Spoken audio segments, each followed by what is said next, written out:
Hey, everybody. Welcome here to Pop Culture Philosophers. Welcome to PCP Movie Night. I'm your host, Rockin, Robbie Bills. This is the show where we gather every week to talk about the movie of the week. And here we are kicking off week 3 of SciFi Fest. That's right. The very first time we ever did SciFi Fest. This is the idea of my homie Fable from One Collection Down. We got together. We decided to do it, and I said, let's pick bangers. We talked about Day the Earth Stood Still, the 1951 version of that film. We talked about Gattaca last week, an underrated sci-fi classic from 1997. And tonight, we're going 20 years before that to 1977 to talk about one of the most impactful, original, and different, unique, and interesting, and also at the same time, mesmerizing science fiction film from 1977.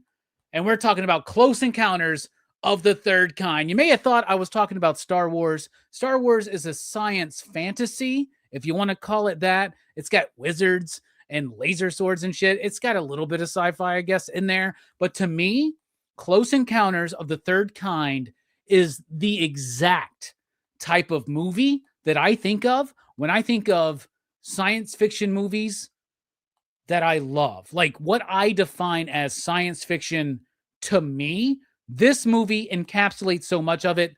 I am such a fan, very excited, tremendously excited to have this chat with the panel, including Jelani from Go Figure Reviews. What's up, Jelani? Remy Dodo. So, but yeah, I'm glad to be here, Station. It's always my response to that is. I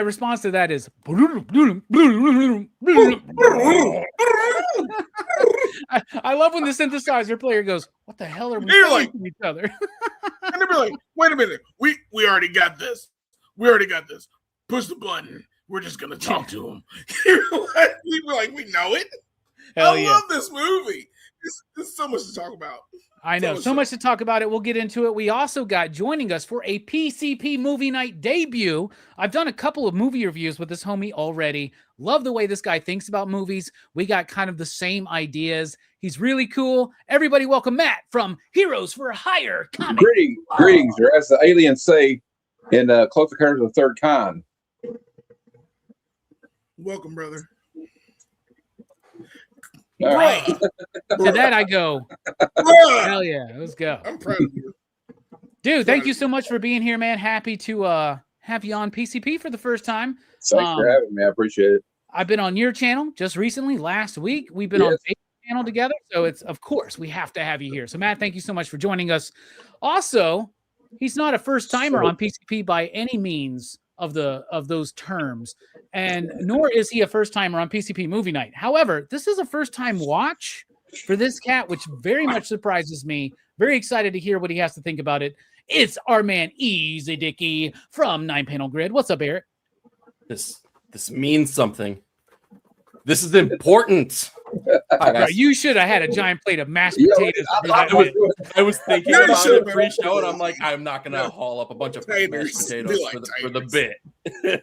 But how you doing, guys? Yeah, I have some thoughts on this movie. It's a first time for me, even though it feels like something I should have watched decades ago, right? But, I know. Shocking for me. I'm a huge Spielberg fan, but yeah, excited to dive into it with you guys. Heck yeah. We also got with us Brooks, who normally is watching these kind of movies for the first time, but this is not a first time for Brooks. How you doing, man? Yeah, I've seen this one actually pretty recently. So this is my second viewing of it. So your recent viewing of it was your first viewing? Yes. Wow. Very cool. I think it was early last year was the first time I'd watched it. Holy cow. So this movie has a few different versions. There's the original theatrical version from 1977. There's the 1980 special edition where they add in certain bits, including the like going into the spaceship, right? The mothership. But then there's the 1997 director's cut where they cut that out and still have some elements from it. That's the best. Back in 1997, this cat got to take a rocket from New York City to the moon to watch this movie live with commentary from the kid who played the little kid. Anyway, it's Joe Corallo. What's up, homie? How you doing? That's awesome. Hey, the 4-year-old. That was Joe. Yeah. This is classic. This is like peak. Before he started putting out the shittiest fucking movies that ever existed. You know, that was rough for a while there. Like, there was that time, what was it? It was like Crystal Skull and like something else was around that time. Oh, War of the Worlds and Crystal Skull came out like so close together, and I was just like, God fucking damn this man.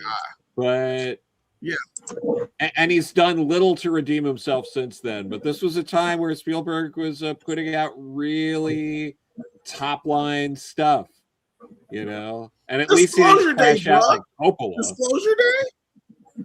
You're not excited?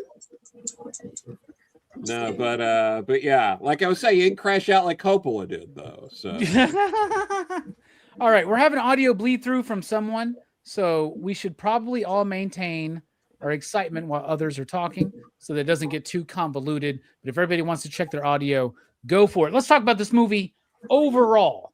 Overall, I have always been obsessed with this movie since I was a child. The reason why I got into this movie is because of Showbiz Pizza. Everybody, right? So back in the day, Showbiz Pizza, the precursor to like Chuck E. Cheese, right? In the hallway going to the bathroom, they had these movie posters, right? And they were parody movie posters with Showbiz Pizza characters. For instance, instead of Star Wars, they had a Pizza Wars poster. And instead of Close Encounters of the Third Kind, they had Close Encounters of the Bird Kind. And I was obsessed with that poster for some reason. And as soon as I was able to, which was sometime on cable, maybe on TBS, TNT, maybe on HBO, I don't know. But I watched this movie. And then I would rent this movie from the video store very often, right? Like, I would always rent horror movies, but every once in a while, I would pick this movie out because I was just fascinated with it. I was super fascinated with the idea of UFOs and aliens. And even though I never fully understood this movie, to me, it was something significant that was beautiful to watch, right? And I've been obsessed with this movie throughout most of my life. In fact, I don't think that the movie is perfect. I think it's got some flaws, but I am incredibly forgiving about this movie. I love the sense of chaos and wonder that's in this film, and I think it's a visual and an audible spectacle. This movie is a spectacle in the true sense of what that word is. I think it's got some problems with its story and even with its pacing, but the way it works, almost as if it was an orchestral representation of the idea of first contact. When you get to that third act, boom, it just hits, and it hits solidly. This film has always enraptured me with a sense of awe and wonder, and even a little tinge of optimism. So I'm very excited to talk about it tonight. I think it's one of the greatest sci-fi films of all time. I actually think it's one of Spielberg's best, though not his best. I think Spielberg has like 10 really good films. Damn, maybe Quentin Tarantino's right when you really think about it, right? Take out 1941, and I think the first 10 films from Spielberg might be his best. But I digress. That's a discussion for another day. Delaney, what do you think about Close Encounters of the Third Kind? What's your history with it? What do you think overall? What do you think on the rewatch? This movie scared the shit out of me when I was a kid. I was scared of shit. I was so scared. I was like, God dang, there's stuff out there? What are you talking about? You mean this is going to come and get me? Oh my God. I was scared of shit, bro. The first time I ever watched this movie. And I was like, I don't know, 5 or 6. I don't know. Somebody like showed this movie to me. And I don't remember how I watched it. All I remember is I watched this shit and I was like, spaceship in space. Oh my God. They're coming to get us. Oh my God. The 30 minutes of the end of this movie are the best part of this movie. I love this movie. Before that is boring as shit. I watched this movie several times. Like when I was a kid, up to I was 13. I saw it again, and then like I think I saw it like 2 or 3 more times. I saw the Hollywood video, remembering what it was because I was like, oh my god, because I've seen all 3 versions, and it was different times of my life. So it's one of those movies that like I know about. Like I've known this movie, and like it scared me at first, and then later on in life I was like, it gets boring. The second act is just boring as shit. It's irritating. The best part of this movie is the last 30 minutes. You gotta do the last 30 minutes. And by the way, and I love to bring this point up now, knowing in the crazy ass world we live in now, if aliens had shown up the way these aliens have shown up, we would not have done a musical tone for those motherfuckers. There's no one smart enough to do it. Second, even if we done AI to try and talk to these people, I think they would have blown us up. I do. I really do. It's just don't leave your family. There are a lot of themes in this movie, and I enjoy them. But it's one of those things where I gotta throw my theme out right now. Do not leave your family. I don't give a fuck if you got the lifetime of a lifetime to go lifetime at. If you got 3 kids at the house, stay your dumb ass at home and take care of them. Keep me like, it's a nice gift. Thank you. Go fuck off. Delaney, I don't mean to interrupt you, but did you see his home environment? Did you see those kids? How they were acting? No wonder this motherfucker left, dude. I have been so mad at Roy. I have never been more mad at Roy than I'm mad at most people. Do not leave your family. Raise them kids. Make them good kids. Be like, hey, at the Adventure Lifetime. But these dumbass kids, I got to take care of your ass. That's what it is.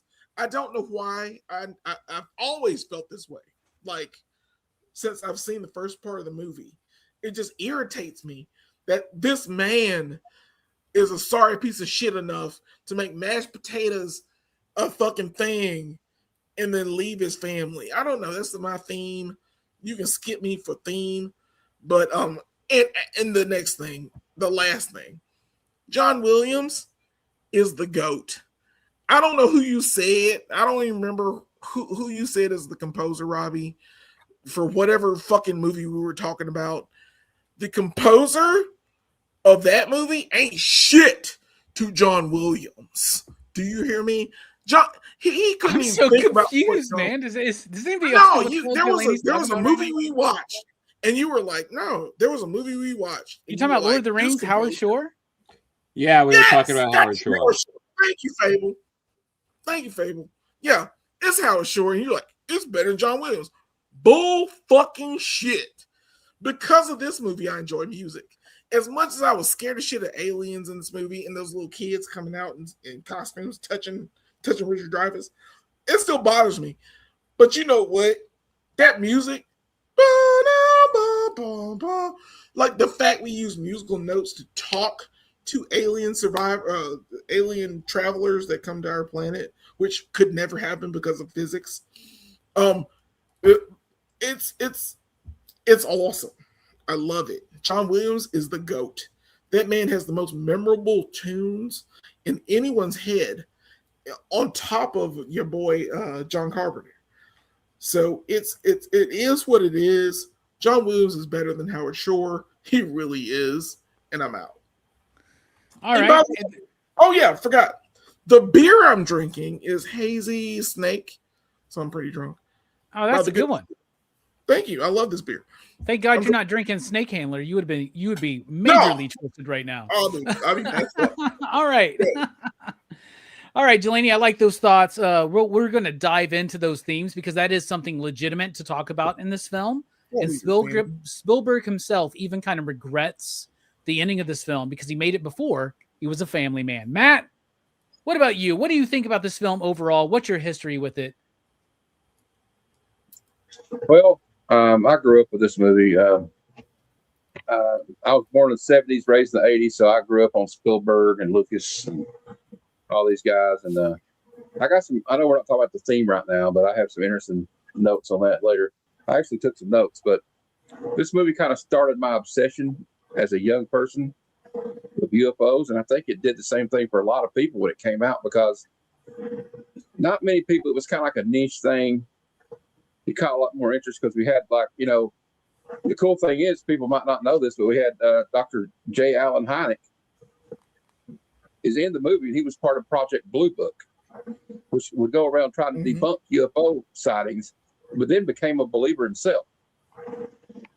So it was interesting to have that. And, like, you know, we'll get into the cast later, but I just wanted to throw that little thing out there. But, like, and I agree with Jelani about, like, this movie is like an audio and visual spectacle in the greatest sense, right? I mean, yeah, just like the cinematography, like the way they, and we'll get into the effects later, but like some of the stuff, like these ships are preceded by this little storm cloud thing around them. It's just brilliant. Like the scene where Richard Dreyfuss is at the railroad track. It's always freaked me out as a kid. I'm not gonna lie. And you know, we always have a kid that probably should be more afraid than he is in a Spielberg directed or produced movie. Yeah, and okay, there are some parts that kind of drag along. Maybe like the kind of like the government's out to get me thing is kind of drags it down in the middle. But the first of it, they would have killed him, by the way. Yeah, they would have killed him in real life. Yeah, they would have just like, oh, we're going to put him to sleep. No, but like the first part of it, the first part of the movie and the ending are just like spectacular. I'm pretty sure, besides Star Wars came out that year too, that nobody had ever seen anything like this, quite like this. And before this, we had like Ed Wood with like little flying saucers on strings floating across the screen. So this was like, they wanted to do this more practical. They were mechanical. They used a lot of matte paintings. You know, a lot of guys that were in ILM worked on this movie. And so, you know, and also to think this is only his third. He did a TV movie called Duel, and then he did a movie called Sugarland Express with Goldie Hawn, and then Jaws. And this is his follow-up to Jaws. Like that's pretty impressive. I mean, he had the money. You're like, make the money. It's still got some flaws in it, but overall, the Berg is I call him the Berg. Some of his movies here in the last 10 or 15 years may have been hit or miss, but I still think he's had a few great ones. I kind of like Bridge of Spies for some reason. And of course, the Indiana Jones movies are just, let's not get into those, the new ones. But yeah, overall, I think it's I don't know. I think it's one of his best, to be honest with you. Maybe not the best, but it's one of his best. Yeah, dude, absolutely. This was something that Spielberg wanted to do for a long time, right? It started when he was a kid. His dad came and woke him up in the middle of the night one night, said, "You're coming with me." He's like, "Where are we going?" He's like, "Don't worry about it." Takes him out to a field. Bunch of other people are out there. It's like 3:30, 4 in the morning, some shit like that. And he watches his first meteor shower. And that experience with his father started percolating this story in his head. And he went through a bunch of different versions of it. One time it was a police officer was the main. Then it was somebody working for Project Blue Book. He was fascinated with it. In the special features on this amazing 30th anniversary set, which does have all 3 versions of the film, but I would say the director's cut is the best, right? Like, because it takes it improves the pacing issues of the original theatrical cut, and it cuts out the nonsensical let's go inside the mothership that was added into the special edition, which I know we all want to see that, but it does undercut the movie's sense of majestic wonder and mystery just a little bit for me. But Spielberg was into this. By the way, I just came up with this idea. You know, Spielberg and all these movies are very family oriented. This one in particular. Let's take the typical representation of a Spielberg suburban household from the late 70s and throughout the 80s, make a sitcom based on it where the father of said sitcom is a big time or on the cusp of being a big time filmmaker. We call it the Bergs, but we throw in a lot of like Burbs from Joe Dante references in there. That would be really cool for me, man. I don't know. E, what about you? I love the way you think about story in general. I'm very curious to know what you think about this movie. First time watch. First time watch. It is fresh. I just watched it last night, and I'm glad that you said what you said because I watched the director's cut. I think it's like the only one available for rent, so that was the one that I went with. Sure. it was interesting. My first thought on watching this is that there's no way in hell you could tell me that Tobe Hooper was the director of Poltergeist after watching this, because I felt such Poltergeist. Like, I'm glad Jelani and Matt, you guys brought it up. This scared the hell out of me. Like, I was like, wait a minute. This is basically Poltergeist with aliens. That's what we're watching right here and right now. Yeah, I don't know. I'm still trying to gather my thoughts about like my real feelings. Like, you're going to get some in the moment reaction from me right here and right now. I don't have that hit of nostalgia that I normally get when we talk about movies, particularly from the 70s and 80s, first experience. So I'm wondering if my overall enjoyment of it would be higher or lower, having given that I watched it like when I was a child or something like that, and I had that background information. What I will say, though, is that the 4K restoration on this thing was like incredible. So when you guys talked about the visuals, like every single shot holds up. Dude, I mean, it's original VHS, and it's gorgeous. So 4K, I can imagine. I'd have been like, it's like, mind-bogglingly good, right? And like, and Robbie, I'm glad that you brought it up too, that there was different versions where you go inside the ship and you see the stuff. I'm glad that they removed that then, because throughout the whole watch, I had no desire. I had no desire whatsoever to see that. The mystery is kind of part of the hook of the movie. You only want 1%, and I feel like that's what we get. But I'm glad that I was able to partake in this and check it off my list of movies that I haven't watched yet. Heck yeah, dude. I'm happy to hear it too. What about you, Brooks? You just recently watched it for the first time. This is your second watch. What do you think about Close Encounters of the Third Kind? Yeah, like this is like I like this movie a lot, but like it does feel like a little slower than Spielberg's his like peak stuff. Like it doesn't feel like the pacing doesn't feel as brisk as like say Jurassic Park or like E.T. or movies like that's a kind of like some of his labors, like you mentioned, like the War of the Worlds was mentioned, and that movie that feels like this movie kind of feels like not quite at that kind of pacing, but like it's moving towards it a little bit. But that being said, like it is still an enjoyable movie. I think the characters are really good, and it is it's a cool premise, and I think the effects are really good too. You don't get like a whole lot of flashy stuff, but the stuff you do get is like super flashy, and it looks really like it looks good, I guess you could say. Yeah, it looks great. Like it really does, right? That's the whole point of the movie. Yeah, the movie actually did really good when it first came out on a like $20 million budget, which by the way was over budget. This movie, at this point in his career, Spielberg was plagued with problematic shoots, right? We all know the story behind Jaws, which we've actually never covered here on PCP. Not really. Like, I think we covered it on like a podcast we did years ago or something, but like we've never done a movie night on Jaws, which is crazy to me. In fact, I was just talking to my girl the other night. I was like, you know what? I haven't seen Jaws in forever. In fact, I don't even own Jaws. I would love to have the whole franchise. Franchise. Maybe there's a Jaws franchise review on the way. Please. And I'm definitely working. I'm definitely going to be watching those. No, just I'm Jaws. definitely watching those ones backwards. Okay. You were talking about it being problematic, Robbie, and some of his earlier movies. Yeah, there's like the most heard thing on the set of Jaws is the shark is not working over the radio. And they had those issues here with some of the aliens. Towards the very end. Anyway, so Spielberg, I love the idea of doing Jaws. I don't know where I was going to go with that. But Brooks, lovely. Glad to hear it. Joe, what about you? What do you think about this film overall? Joe only picks the best movies or the worst movies. So I'm very curious as to what you think. Okay. Yeah, no, this is like we were saying, it's not Spielberg's best. But it's a very good movie that it had a bigger impact than I think like culturally. The mashed potatoes, see, it's riffed in so many things.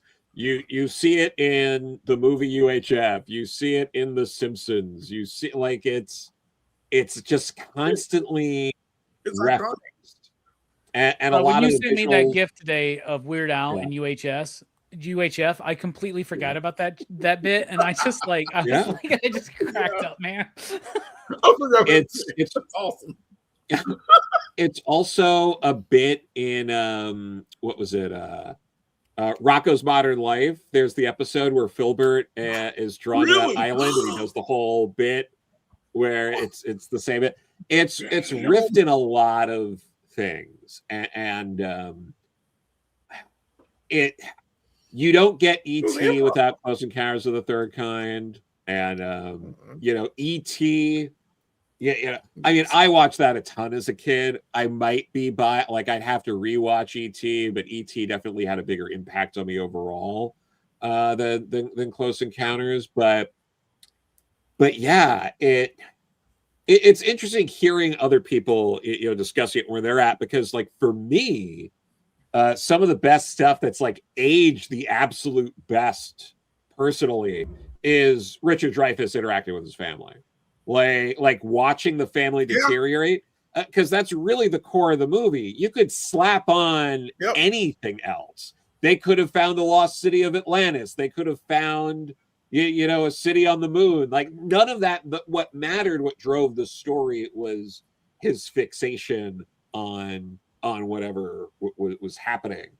So watch it for this. It really, it's you can just the alien stuff. Who gives a fuck? That's not what the story is about. This man going through this breakdown, the decision he ends up making, and everything else is just leading that. He's really, sort of guiding it.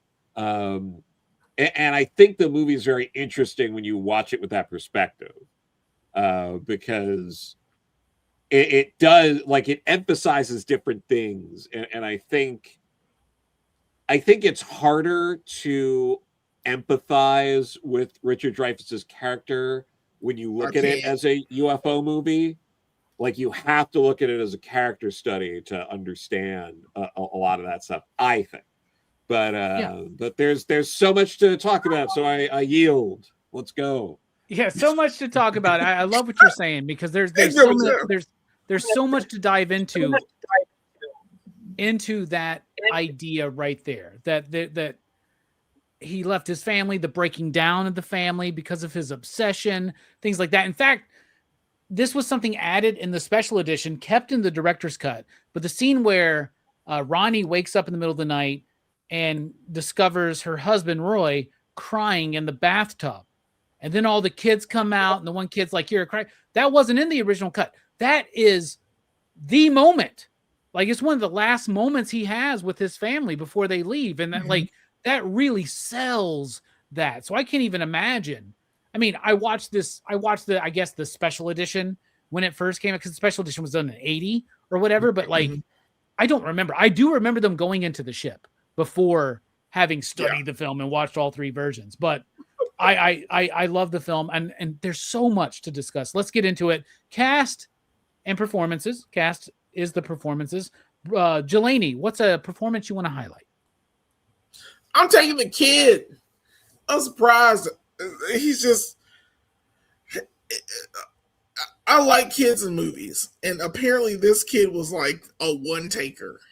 He only took one take for whatever he did, and is it that the 3-year-old that was abducted the first time? Yeah, Chad Guffey is his name, playing Barry. Yeah, Chad Guffey. Yeah, he's awesome. This kid is amazing. Do you hear me? He does. There's not much they have to do for him other than make people wear gorilla costumes or fish costumes to dance in front of him when things needed to be happy or if he needed to change something.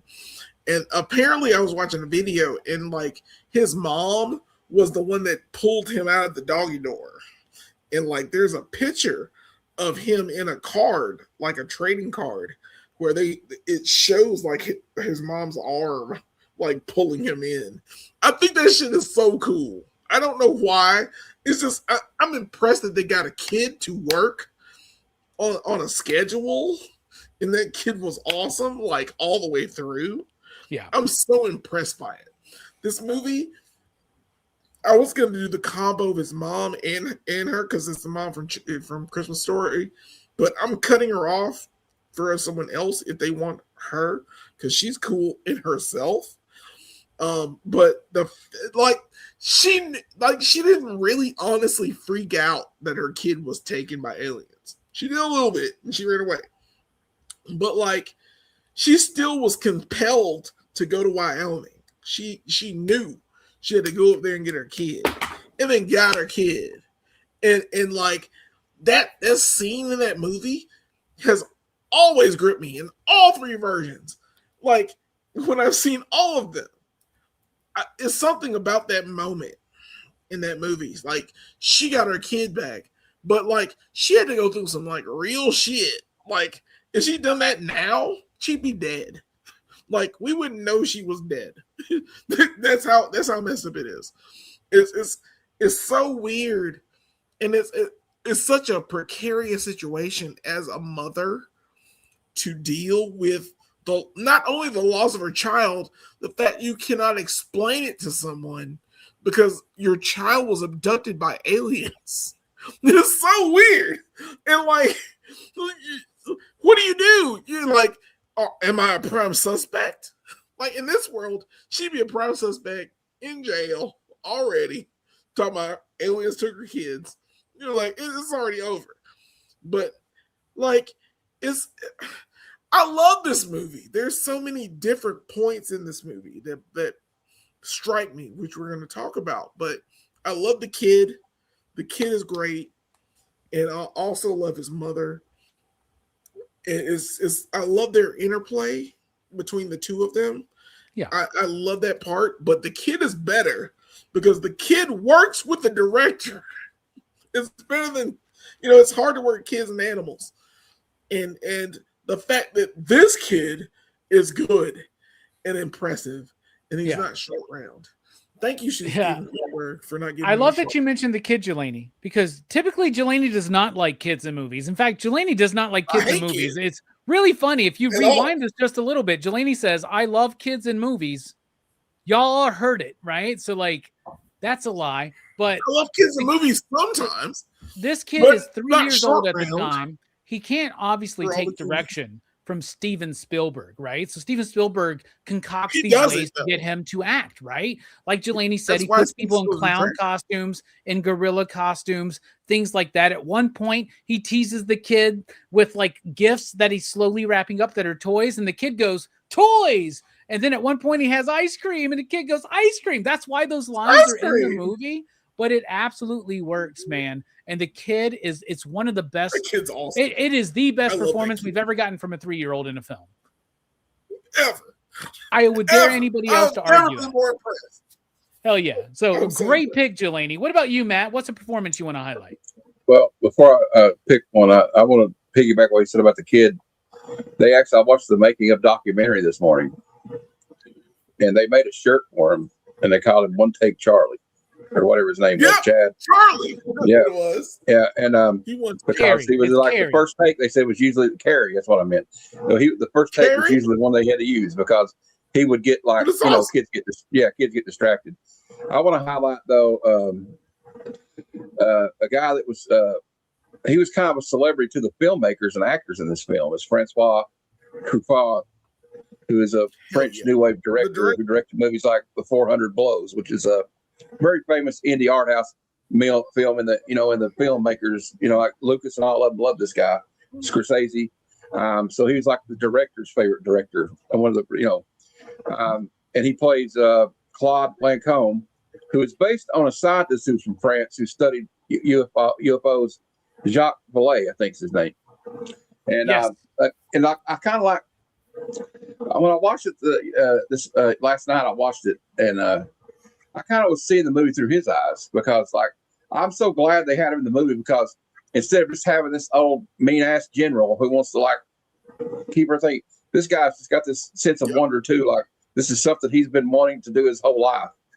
And I know he doesn't speak a lot of English real well, but, like, the parts he does speak in English are very impactful. Like, they deserve to be here more than you do when he's basically telling the general, like, these people had this vision, like they're meant to be here, like the aliens wanted Richard Dreyfuss' character to be there. Turn them all away. Yeah, and So I really liked him in the movie. I thought he had some memorable lines. Although I like the two guys. Also, I don't know if people realize this, but Lance Henriksen is in this movie. Yes. And but I also like two of the scientist guys because they're like they make up. There's one of my favorite lines is like Einstein was right, and the other guy's like Einstein was probably one of them. So I love that part. But also Jelani he hit the nail on the head. Melinda Dillon, oh my God, I think she was great in this movie. So I don't know what else to say. I don't want to name everybody because everybody be like, God damn it, I didn't get to pick a movie. Yeah, you wouldn't be here next week, Matt, if you took everybody. Just so you know, all right. But I just wanted to mention those two because he mentioned them earlier. Yeah. Francois Truffaut just being in this movie was kind of cool. I'm glad you mentioned Truffaut. He is my favorite performance in this film, dude. Really is, awesome. Really is. Like you said, a very famous film, French director, wasn't an actor. He took the role because he was about to make a film about acting, and he wanted to know what it was like on the other side. He was incredibly nervous about his English delivery because he didn't think he was very good at English. And that line you mentioned, "They belong here more than we," when he delivered it on set, they thought he delivered it in French because his accent was so thick, you know, "They belong here more than we," you know, and he's so good because he has this, I think what Spielberg says in the special features, right? Because the movie, unfortunately, doesn't have a commentary, but it has that great behind-the-scenes documentary that you probably watched. It's all over YouTube. It's on here. It's on a bunch of different versions of the film.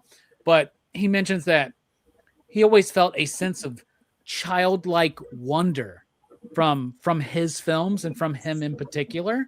And so he, to me, anchors the film. The film...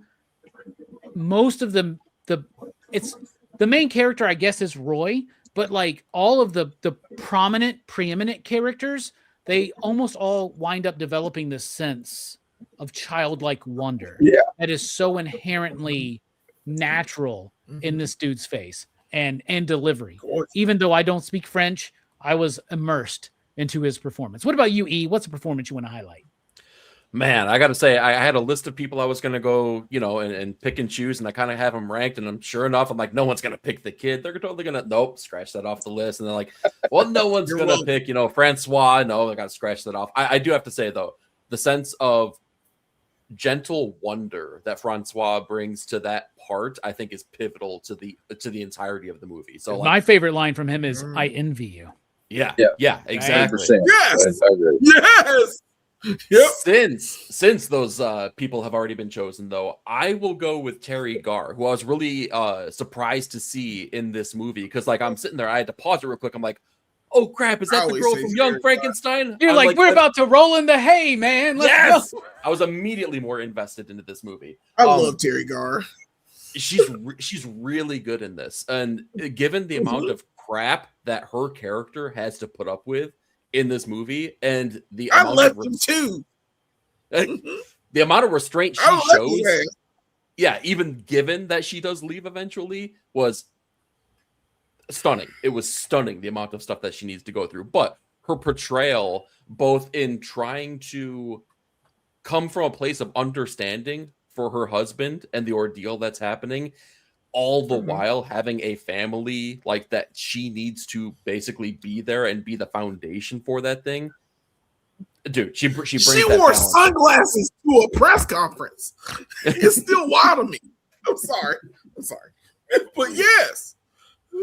I think that she brought gravity to that part that was definitely needed to counterbalance Richard Dreyfuss in the zaniness that Dreyfuss tends to bring in this, but like in all of his roles too. Like Richard Dreyfuss plays Richard Dreyfuss in everything. It's just in a different scenario, I feel like. So she was a great counterbalance. Yeah, Terry Garr would be my pick. Speaking of which, Eric, I hope you're here when we talk about What About Bob? I know we're eventually going to get to that movie, so I'm very excited for that. Terry Garr is amazing in this movie. Steven Spielberg hadn't actually seen any of her work. In fact, Truffaut was actually more well-versed in her work than Spielberg was. He saw her in a coffee commercial, right? And she's great. She actually wanted to play Melinda's character, Jillian, right? And then she even offered to play both roles, like in a Mia Goth type way, I guess.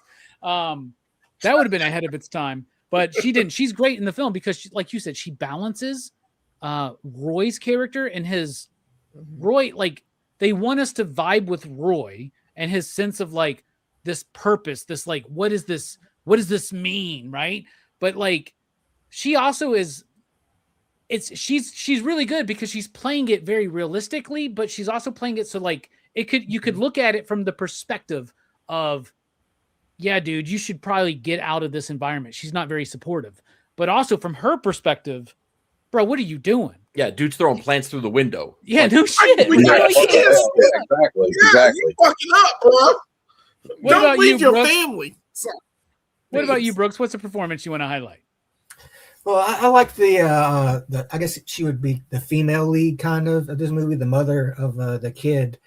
Yes. It's kind of like it's like an alternate kind of version of the the main guy, the dude's like she's also like kind of like been hit with this compulsion, and it's like in normal movies that she would be like constantly bereaved that her son is missing, she'd be panicking all the time, but it feels like that she does that, but that he doesn't show it, like you see her like walking by all the like paparazzi and stuff, so you see like it's taken, but like it feels like I guess whatever kind of compulsion or something that the aliens have used on them kind of like helps distract them from that kind of things, like how that's why I think it's easier for the father to like eventually like leave his family, is because like he's got like he can't help himself, like whatever these aliens have done to him, like the compulsion is just so strong he just can't ignore it, it's like but yeah, she's like, because like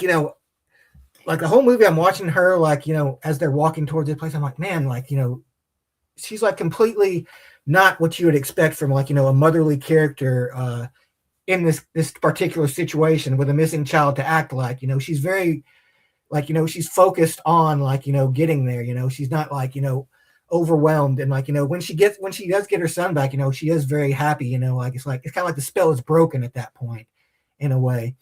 But yeah, like I was glad that Spielberg like didn't make her like just completely overwrought and constantly like being weepy and stuff. Yeah, I love that. I mean, she does a great job. Melinda Dillon playing Jillian there, really, really solid performance. What about you, Joe? We're getting to the slim pickings, but there's still some good pickings. Should we tell them? I knew I was fucked when I got here because I knew as soon as I was like, fuck, I'm not going to get there till like, like 9 on the dot. And I was like, great, I'm the last person here. My top 4 were all going to get picked more or less in order. And that's literally what happened. Good job, sir. So, I knew you would. which is fine. That's great. I think we're more or less kind of on the same. It's so weird because usually when we're more or less on the same page about a movie, and the score might be different, but even if the scores are different, we all seem to be in this sort of same level of like, it's really good. It's not Spielberg's best. It's got great, like we're all like on that. It's interesting to me, but at this point, I'm like, well, I have to go with Richard Dreyfuss because, like, I was already leading to it because, like, the thing is, what he's doing, and whether it's entirely intentional or not, I have to think it's at least somewhat intentional. He's playing this very biblical character. Like it's a very, like the story's very biblical. Very I'm Moses, sure right? people, well, it's very Moses, and he himself is very Christ-like. But like, which that is varying a little different from what some of the things, because we've probably all watched the same documentaries and interviews and, Siskel and Ebert talking about this movie, all that. And it's obviously, I think it's like said verbatim in one of them about how it's like a reverse Tower of Babel situation, and like, it's sort of society now coming back together, and understanding language and communicating. But Richard Dreyfuss's character, it's an amalgamation of like, Jesus and you could, I think there's a little bit of like Peter and some of the other apostles in there, because like what's happening is, and what makes it an amalgamation is, he literally sees the light and his world is different. And none of the people around him understand what's changed. You're like, what are you talking about? Your priorities are different now. You don't understand what's important. And it's very Christ-like. This character, this Messiah comes and everyone's like, what are you talking about? What are you obsessed with? They're not relating to him. And in the end, like I think it's a much more like when you look at this character study, and his family and his relationship it's falling apart with them, but it's not because he's obsessed in the way we think about obsessions or hyperfixations, or I'm focused on my career or something. It's spiritual. It's different than that. It's a calling. It's whenever you look at these like spiritual stories, these biblical stories, it's like, no, you don't understand. Like, it's not an obsession. Like, there is a higher power that is calling me. Like Paul on the road to Damascus, right? Yeah. And that's, and Richard Dreyfuss is doing that with his character. Or Jonah in the whale. Yeah, and he sells it at the end when he turns back. It's all biblical. Because what ends up happening is it's like he is making a sacrifice. He's not choosing between his family and discovery. There is no choice. And he plays that so well. And I feel like Spielberg having these different opinions, it's like, no, this is a much more impactful story, because you create a story that's like spiritual and biblical in a level that you don't if he chooses his family. Because if he chooses his family, that's implying there's a choice, and there is no choice. Like, Jesus did not have a choice, like. And I think they do such a good job with this, and Richard Dreyfuss sells it. All right, nice. Jelani, just calm down a little bit, man. All right. I love what you say. I mean, here's what I honestly thought everybody was going to come up here tonight. I thought I would be the one defending his decision to get onto the ship at the end of the fucking movie. All right. I've always felt like I'm the one defending his decision at the end of the movie. Damn it, Joe, you just put it in a way that I've never articulated it or thought about articulating it. That makes it really work for me, bro. Really, really freaking work for me. All right. A lot of great characters already. Can we give a major shout out to Bob Balaban, right? He's the dude who plays the interpreter. I mostly know him from Christopher Guest movies, right? And he's always like very straight in these like improv comedic bits, right? And every time I see this dude in a movie, I just love him. He's so good. He just basically just plays himself, but he had to fake knowing French to get the role for this film. And it worked. And he actually kind of like developed a little bond with Truffaut. But to me, not to be too super cheesy, but my favorite character is Devil's Tower. That is a character in this movie to me, right? Yes. We see it over and over. Mashed potatoes, bricks through the window, plants through the window, giant thing. You couldn't build that outside, bruh. You couldn't build that outside, like, and keep your family or whatever. Really. But like, once again, like Joe said, it's a calling. It's more than an obsession. He has no choice in the matter, man. It's like, it's imprinted in his head. I love that. Absolutely. So I think Devil's Tower is a character in the movie visually and just throughout the usage of it. It has like third man syndrome, right? You know, the movie Third Man, right? The idea, like, if you talk about a character for 2 acts and then show it at the end of the second act and then into the third, it brings this level of importance. And so it's called the Third Man syndrome because of the movie The Third Man, right? With Orson Welles and Joseph Cotton. Great film, which we should totally cover here one day. But The Devil's Tower to me is the third man in this movie, if that makes sense. Because the aliens were there from the beginning.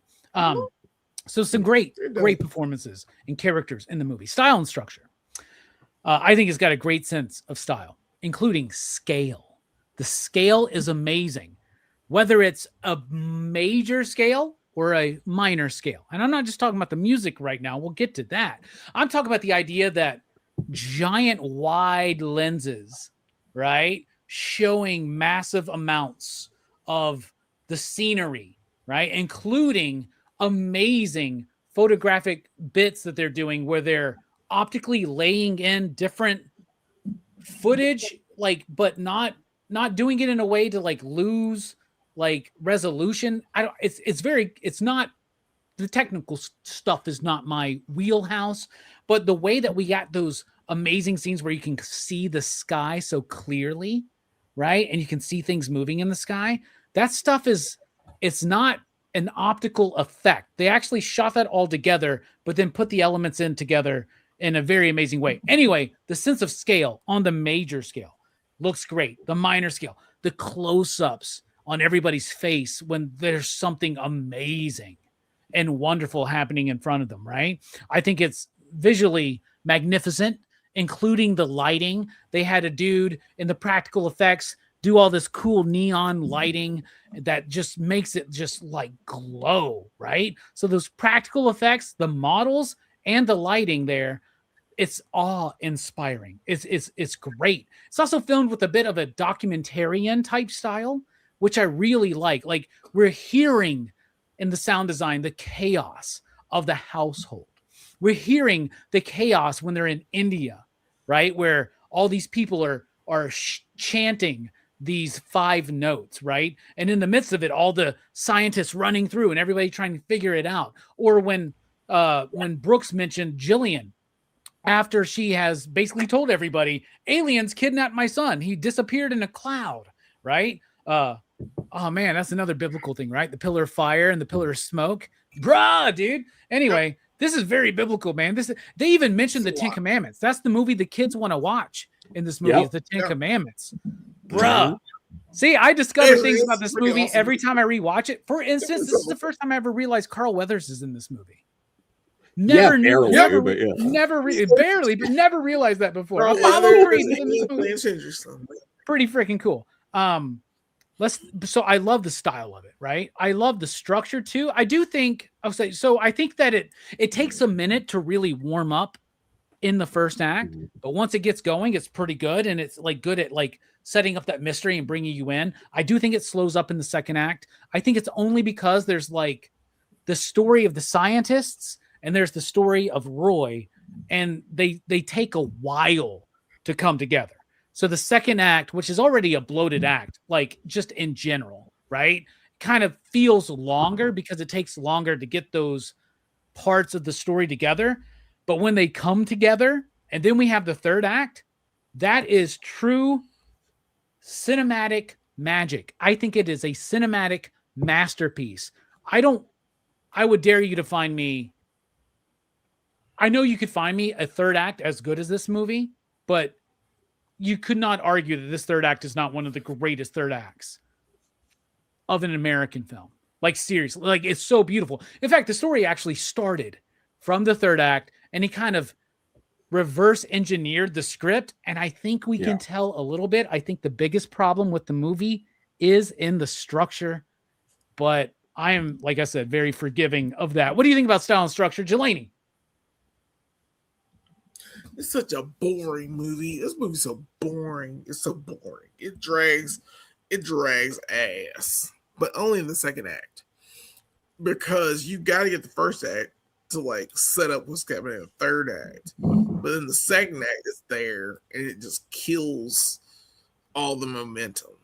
And I've never seen a movie that killed the momentum in the second act for the third act to happen, and you're like, Station oh Jeff, by my the way, God! I just saw that. Yeah, Station Jeff. Good job, Thank you, Jeff. You're awesome, dude. Yeah, it's one of those things where this movie is awesome, bruh. But it's only awesome in the first act and second act. The third act. And the third act is practical effects that are gorgeous. It is gorgeous. You hear me? There's an R2D2 that's on that fucking ship that you can see in the movie. And it is so clean. And I'm like, thank you for impressing me. Thank you, Steven Spielberg, for impressing me. But every time I see this movie, it's so like the third act has always, in every version of this movie, has like astounded me because of how pretty it is. And I love how the credits run in the theatrical cut in the last version, where it plays the fact that you don't see Richard Dreyfuss going into the ship and seeing the ship things. I don't give a shit about that.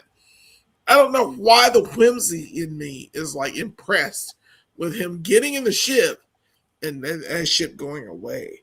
And I'm like, it's so cool. And like, I don't know. There are little scenes in the movie. I love the aliens that are 6-year-old kids in suits. I love that shit. I don't know why. Because apparently he did it because he wanted like authentic movements from aliens, and only kids can pull that off. And he was like, any movement that young girls in particular, yeah, that's fine. Oh God, I don't know how it's weird, but it's weird. But still, they have like a dancer like quality compared to young boys. It's like the movements of the kids. They're like, we choose Richard Dreyfuss. And Richard Dreyfuss is like, all right, I'll go with you. And it's so cool. I have no clue why that scene, like I said, the last 30 minutes of this movie are so impressive to me. Like, you have to go through all the things in the first and second act to get to the third act. Even though the first act is awesome. It's awesome. You see them for the first time, and you're like, oh my God, I hate how that old man, like, I don't know, he didn't believe it happened or something. He's a piece of shit. Fuck that old man. If there were like least people I liked in this movie, it's the old man in the council meeting where everybody's there, and he's like, I'm an asshole. I don't know. I can't remember what he did, but he was an asshole, and I hated it. And I was like, because Richard Dreyfuss is telling everyone, look, y'all. You talking about the dude that talked about how he saw Bigfoot? Yes. Okay. Well, the guy that holds up I love the bit where he holds up the sign. It's like, he's there. Like be show friendly. up and be nice or something like that. Don't be nice. Be friendly. Be friendly. And I'm like, how are you an asshole? You're not friendly. I'm sorry, I hate that guy. I like to think in my head canon, Jelani, that is the dude who ate the bugs at the end of the first Hellraiser film. So in my head canon, that's the same character. So that's where I'm going with that, man. But good points, man. The sound structure. That third act is amazing. It's like a symphony, man. Right? And when you hit that third act, everything comes together and it's just light and sound. Dude, yeah, it's great. This is just, by the way, anybody who's never seen this movie or anybody who doesn't like this movie, whatever, just eat some edibles and watch the last 30 minutes of this movie. The third act. Right? That's all you need. What about you, Matt? What do you think about the style and structure of the film? Well, I think it's the cinematography is beautiful. Also, there's like the style and structure. The thing about Spielberg is a lot of his shots that he sets up are inspired by other directors like Howard Hawks and John Ford. Like I can see John Ford in the scene when the kid opens the door and the lights are outside. It reminds me of that scene in The Searchers when John Wayne opens the door to the cabin and you see the Monument Valley in the distance. You know, just very and you kind of go out the door and like the way with the kids. I don't know what it is about kids in their bedroom at night in a Spielberg movie. But he can make it so creepy and cool. Yeah, and like the toys coming alive and just all that stuff. Like the beautiful shots of them on the hill overlooking the valley. and the clouds come up. And like when I saw the making of this movie today, they took a fish tank, an aquarium, and they put salt water and fresh water. The salt water will stay on one part, and the fresh water will go to the bottom. I think maybe I got it wrong. I know the salt water will go to the top, and they injected paint into it to make those clouds. And so every time you see the ship, you see the clouds, because that's how they show up. And just like now, and see, I always say this movie visual effects couldn't have been made without Star Wars, because George Lucas and his special effects company that he made from scratch changed visual effects. They changed the game forever. If you watch it's a great documentary on Disney Plus called Industrial Light and Magic. I highly recommend it. There's 2 seasons of it.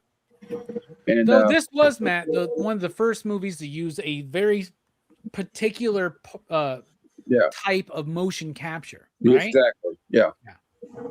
So like this is groundbreaking though. This is like stuff that would be used for decades, because this is way before we had CGI.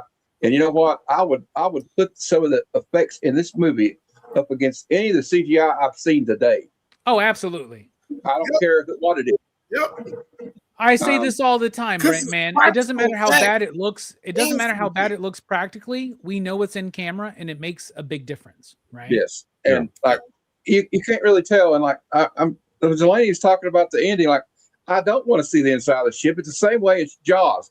I do not want to see the shark the entire time, because it's got a more sense of fright and like mystery to what is under the water, what is in that spaceship, what is he going into, what is he getting into. And we'll get into other things and themes, because Spielberg's kind of tricky. He puts the same themes in all his movies. So but we're not there yet. But like just the cinematography, and I do agree it does slow down in the middle, but there are a few things in the middle that they have to do to keep it going. But I think it does kind of get bogged down with like their trip and how long it shows them traveling. I don't need to see all that stuff in going to Wyoming. Okay, I not as much as they show. They could have just showed them trying to get around the roadblock. It's not a perfect film, but it's not every movie can be perfect, even if it's a great movie. So, and I can be very critical of a movie I love. I can pick apart Empire Strikes Back, and I'll freaking love that movie. So, same thing with Raiders. Of course, Mia Bialik ruined Raiders of the Lost Ark for me for a while because of Big Bang Theory, what she said to Sheldon, but we won't get into that. But yeah, I can't get over the Big Bang. Never watched Big Bang. When I was rewatching this movie though last night, it made me, I don't know, it's like I had a sense of joy. Just watching the cinematography, like I talked about earlier with the railroad tracks and the way they used to have the railroad, the flashing signs shaking, and you got all that stuff flying at him. It's just brilliant. I don't know how they did that. I'm sure there's a certain way they did that, but just amazing. I know they did that on a soundstage. And the part where he's chasing the UFOs up the road, that's just brilliant. And I was really scared for that kid. I thought he was going to get hit. But this motherfucker almost hits this goddamn kid. He's like flying 30 miles, fucking 60 miles down the road on a mountain. Yeah. I don't know, sharp corners and shit, man. I'm babbling now. I already finished my wine, so let's go on. I'm done. Dude, I love it. My favorite thing that you said, when I watched it last night, I had a sense of joy watching. Yes. That's what this movie's doing, man. And that's something that film, especially sci-fi films about aliens showing up to Earth for the first time, don't usually dive into. What about you, E? What do you think about the style and structure of the film? Stylistically, I mean, I'm going to echo a lot of the things that you guys have already said and that we've brought up. It's a gorgeous looking movie. And I think that there's a lot of things that we see arguably first here that become Berg-isms, if you will, in his later movies. You see the impetus of so many tropes that he will then use in so many movies later on and later on and later on. So I really enjoy his, I mean, the camera work is a given, right? You know that you're going to get a great looking movie through the lens from Spielberg and, the people that he chooses to be around him as well. But I think that there's a level of importance to this movie being that it is a sci-fi movie and it is about aliens, or at least incorporates aliens. And almost none of it has to do with a man in a suit or men in suits, right? We get that in the last 15 minutes, right? But it's not like Ridley Scott with Alien, where it's a man in a suit chasing people. It's not like Star Wars, where you get a bunch of people in suits, right? Mm-hmm. It's about the majesty of the concept of UFOs, right? And another life being, around us, or being, taking up the same space. I think that's really, really important, the way that he conveys that with just the UFOs, the lights, like Matt was saying, those clouds. That's like one of the coolest special effects I think I've ever seen, by the way. Like the way that they did that, and now knowing how they did that just makes total sense. But the way they manipulate the clouds, that was really, really cool. The structure, though, leaves a lot to be desired. And this feels like a very ambitious movie made by a very young man. I think both of those things are true, because there's so much that he is trying to get through to you that I feel like, first of all, the plot, the pacing of the movie is all over the place, right? That you guys talked about, that the second act is kind of a mess. Maybe that's even being kind as well.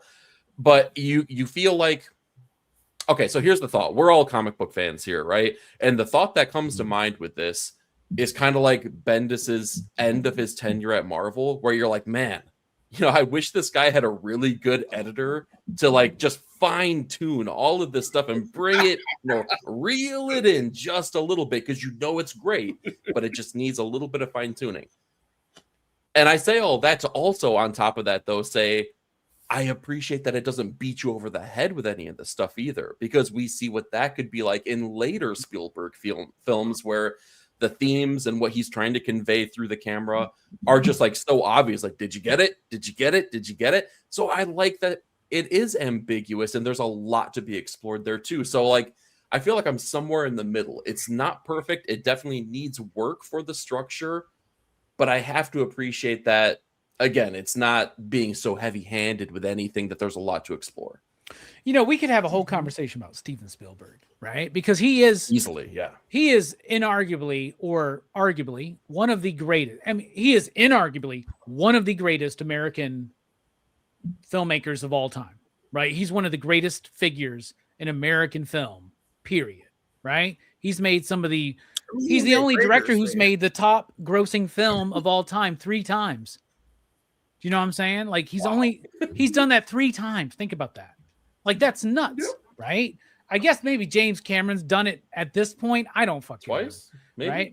Maybe just twice. I don't know. I mean, this is even without the reboots, right? He defined the blockbuster, right? And dude, I think Spielberg is a dude who spent his entire career trying to prove himself as a real filmmaker. I feel like he never thought I think even today, he doesn't think that people view him the way he wants to be viewed, which is like a Robert Wise, Federico Fellini. What's the dude's name? What's the French dude's name again? Truffaut, or something, right? Like Truffaut, yeah. Like I think that he's been chasing that, right? And I love what you said. This feels like a very ambitious film from a young man, and he even mentions how much he was into the idea of UFOs and aliens, and nobody was talking about it, especially in mainstream film, mainstream media. Like, one of my favorite bits in the film is when they ask the pilots if they want to report what just happened, and they're like, no, we don't want to. I wouldn't even know what to say, right? Mm-hmm. But like, he mentions 2001, right? Like, he wanted to give it that, and you feel that, right? Like, we're going to be talking about 2001 next week.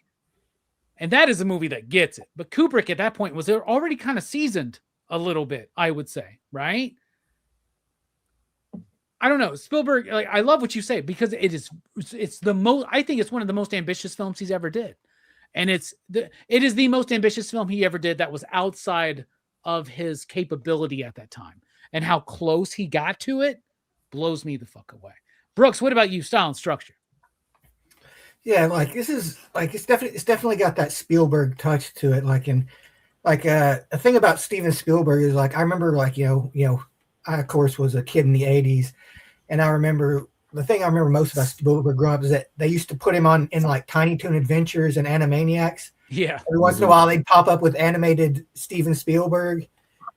So like I was like, wow, that guy must be like a really famous director guy to be in Tiny Toon Adventures, dude. Dude, he was like the Stan Lee of film for us in the 80s and the 90s, right? Yeah. And this movie is very Spielberg, and I feel it does like it's the second act, the middle is a bit slow. This movie kind of shifts gears because like it's kind of like it's like it starts out like kind of like your everyday kind of slice of life thing. And then when the aliens start showing up, like you don't know how to think about. Like I would be curious, like if like you've never heard anything about this movie, like someone going into it completely fresh, not knowing what it was about, not having no idea about what they would think, because like when the aliens first show up, they're like just zooming around like the fucking hot rodders from Dimension X from the fucking Ninja Turtles or some shit. So you're like, are they, like in like they're playing goddamn synthwave and shit. Yeah, they are. They are. They're playing like 1998 techno from the Matrix or some shit, man. Like, you're doing way too much. Yeah. It's like early on, you don't know, like, like what their deal is, like, if you should feel like frightened or like if you should like, because like there's a sense of wonder throughout the movie, like around them. But like there's also kind of like a slightly underlying sense of dread as well. Like I think that especially peaks when, when they abduct the kid. Because like, that's a big fear for a lot of people, especially parents, is this idea of like, how your kid, who's especially at that young age, will just see something shiny and like will just like, wander off into wherever. And so like it kind of like goes into this like, almost a horror a little bit for a while, but like it doesn't really dive too deep into it.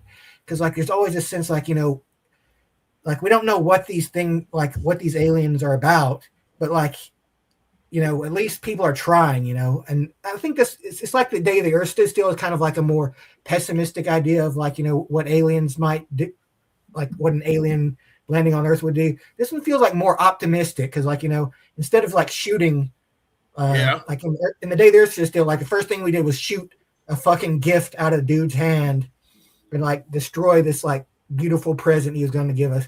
But in this movie, it's like, this group of scientists has like, come to try and like communicate with them, and they succeed. It's like, it's kind of like, a more optimistic outlook on like, the idea of like life from another world. And like, the idea that, they're curious about us too. Like, this idea like, if we were exploring the universe and we found like a planet with life on it, we would be curious too. We'd want to try to reach out and communicate as well. But like, there's always this, like, you never know how that can go, when you're doing like, you're going into strange, unfamiliar territory. But like, Spielberg, he brings a spectacle in this one too. Like, which is a thing he's well known for. Like, the big ship is like, it's incredible, man. It looks so good. And that's why I think a lot of modern effects are disappointing, is because you look at stuff like, what Spielberg was doing back then. You're like, what? This is good. So why does this movie suck now? They should be better. We would actually be way better at optical effects nowadays than CG. You should be in a lot of things. Now CG can look really good, right? Yeah. But like, it's practical things. It just depends. You gotta be a Guillermo del Toro nowadays to make it work, I think. Yeah. But I love what you said there, Brooks. Man, you're 100% on the nose, and the idea, like, I love this, that it's basically a Jacques Vallée type character, like Matt kind of brought up, that is spearheading this whole thing and not fucking, I don't know, like General Patton. You know what I'm saying? Like that's kind of like the military is supporting the scientific community for all of humanity in this. And that's an interesting tidbit that is very different from a lot of movies. For instance, in Day the Earth Stood Still, where it was the military that kind of handled it. And if it happened today in real life, it would, it'd be the military, I think, honestly, right? They wouldn't get like Neil deGrasse Tyson to come and try to talk to the dude or whatever. You know what I'm saying? Right. By the way, there's no way the aliens would land in fucking America these days. They would pick like any other country to land in. Dude, I honestly think if aliens land on Earth, we should get Miss Rachel. That's who I would go for. What about you, Joe? Sound structure, lots of reasons. lots already been spoken about, but you're a professional, so what do you think? Yeah, no, for sure. I do think another interesting thing here is how Independence Day kind of riffs on the opening of this movie too. Like a lot of things really do.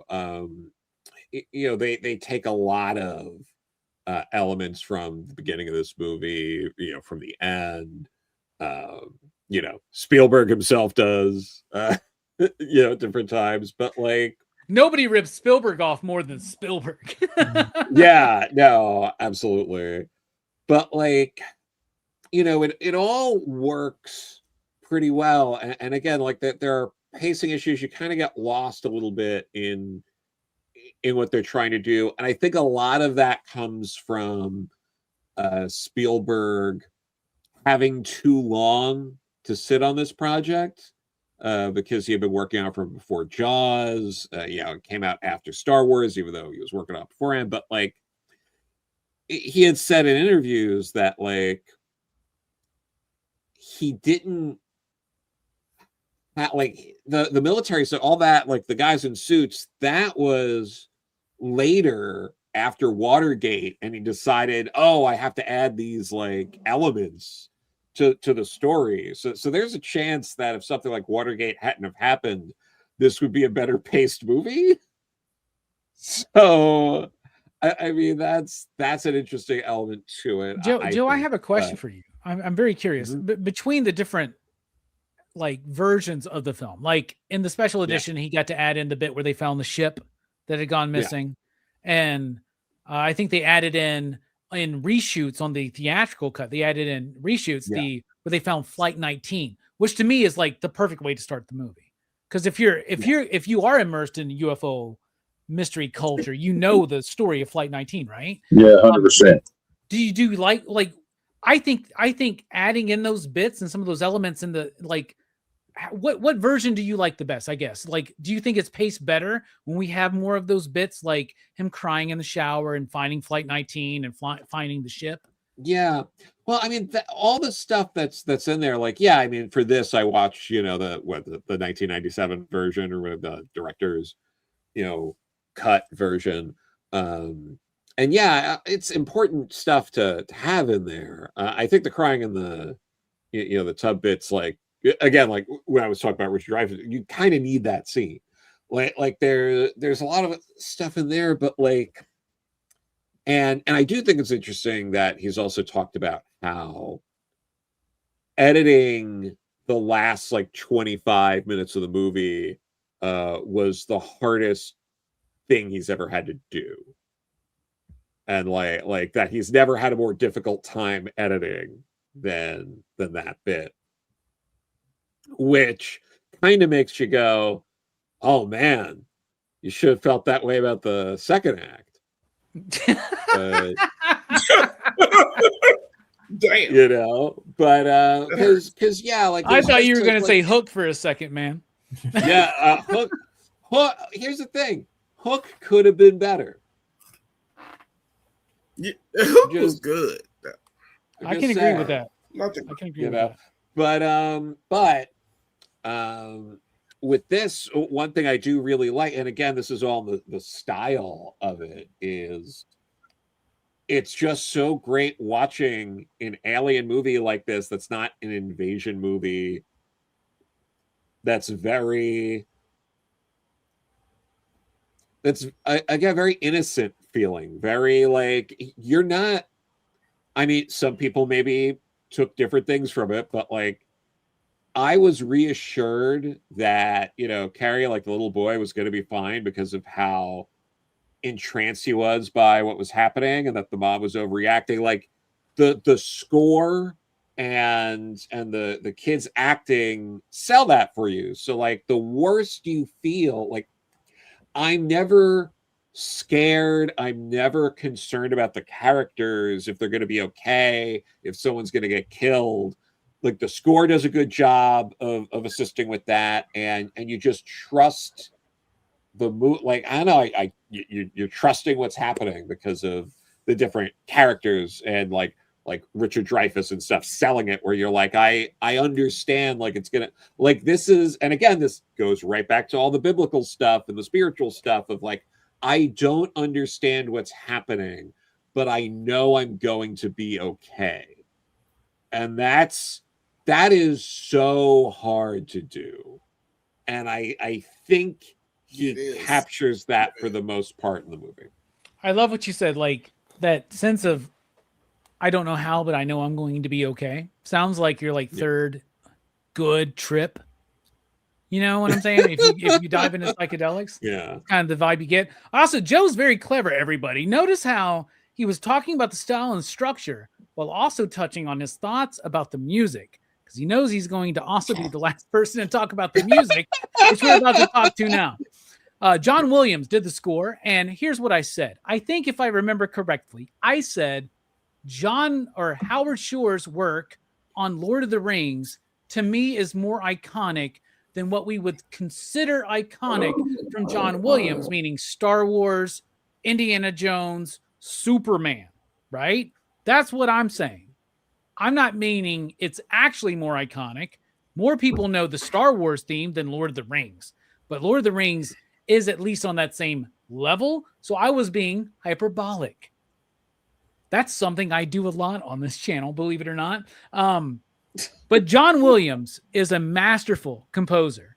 And I honestly think this is his best score. And I think it's the best score on a Steven Spielberg film. I think it's, excuse me why I use alliterative M's that I've used already throughout the night. The music is mesmerizing, majestic, and mysterious. That's what the movie is trying to convey. The music does that perfectly well. It's also epic in its scale and scope, just like the movie. When those tubas hit, that really deep and rich brass, when the aliens respond, it hits you. And music hits you here.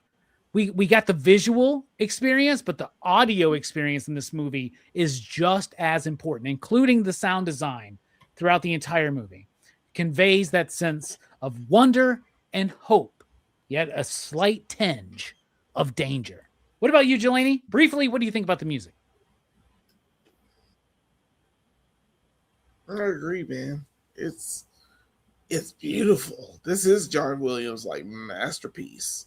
Like the fact that you can use music to contact an alien race already is impressive.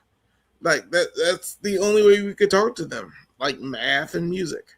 And it is such I love it. I love this music. I don't know what it is, like from beginning to end, even in the middle of the second act. It's impressive music. John Williams is like, he's a genius. That man is like, there are no notes for this music. It's sold. Yeah, the music. Like, the visuals and the music make this movie. Like, if you took those away, I wouldn't watch this movie. Yeah, in fact, here's the thing: if you took those away from any movie, it would be unwatchable. But if you took everything except for those from this movie, if you took everything except for those from this movie, it would still be awesome, right? It'd still be awesome.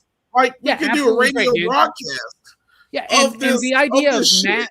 What you're saying about math and music and communication and how they spent so much time trying to figure out those 5 fucking notes. And John Williams, we all saw the same shit, like Joe said. We all watched the same shit. John Williams was like, give me 7 or 8 notes. Spielberg was like, no, it's got to be 5. It's got to be 5, right? And so he comes up with it, and it works, right? And what's crazy is the first time you hear it, it doesn't mean anything.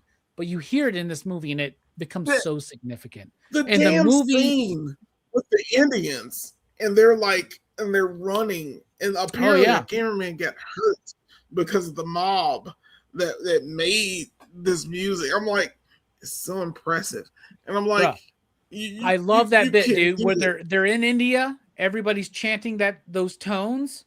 That adds that spiritual significance, because a lot of us, for instance, in the West, view India as a spiritual culture, right? It all ties together, and the music is mesmerizing into that spiritual realm. just like the themes and everything else we'll get to. Matt, what do you think about the music in the film? What's to say that? I mean, it can't be said. I mean, you already said it's just. I gotta say it's John Williams, and everybody. Okay, I know what you're talking about. I mean, John Williams is brilliant, and like Spielberg didn't give a lot to work with because he didn't want it to be too many notes. He said we don't want it to be too many notes. So he's like, damn. Even John Williams in the making of the movie documentary is like, it was hard to come up with something, but he came up with something very simple. And it's like Jelani said, the one thing we put when we put Voyager into space, the space probe, is a gold record with music and sounds on it because we didn't think we could communicate with their language, but we could communicate with sounds and music. So it's I think that might have been an inspiration from that, but like, and just I don't know, just it kind of adds to the movie. It's like you were saying, Robbie. Can you imagine Star Wars without the John Williams score? It would just be a boring ass movie, probably. Same with this movie. You can't take away. It's same with almost every movie except maybe I don't know. Maybe I don't think it would help the room if you took the music or put more. I don't think John Williams could have saved that movie or double down. I don't think John Williams could have saved that. You can get Led Zeppelin to score that fucking movie and it wouldn't work, right? Yeah. You could have anybody. You could have Led Zeppelin, Black Sabbath score that movie. It wouldn't save it. But yeah, I just briefly that's all I'm going to touch on because like John Williams always makes movies better. He really does, dude. That's why he's like one of the go-to guys, right? He's like one of the go-to guys. And like a lot of his stuff, everybody accuses him of sounding the same. This one sounds different to me than Star Wars and Indiana Jones and Superman. And then if you really think he doesn't sound any different than those, like watch something like Catch Me If You Can, right? John Williams has a lot of range, right? And he gets to utilize that range later in his career, but to less fanfare, I would say. What about you, E? What do you think about the music?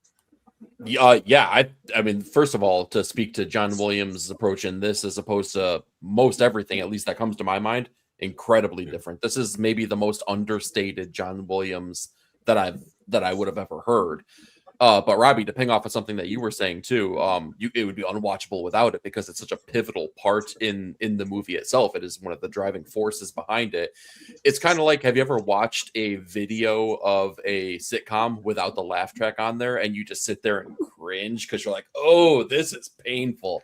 It's not as funny as I thought it was. Exactly. Yeah. I feel like that's the experience you would get without the music that's behind this. I don't think that I have too much to add behind it because I think we're all kind of going to be speaking the same language when it comes to that.